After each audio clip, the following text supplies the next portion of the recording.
Presiden Joko Widodo direncanakan akan berpindah kantor sementara di Palembang dalam memantau perkembangan upaya pemadaman kabut asap di wilayah Sumatera.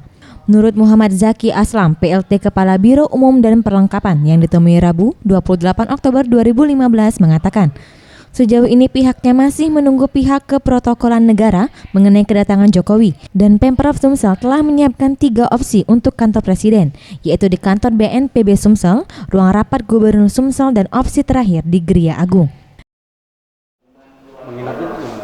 Nah ini makanya kita masih menunggu kepastian dari tim Aju dari kepresidenan ya.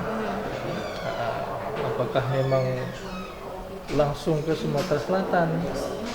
Karena disebutkannya kan Sumatera Selatan, Jambi, dan Palangkaraya.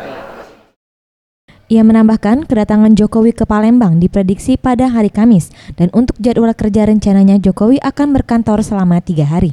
Farel Dwi Satria, Sriwijaya TV.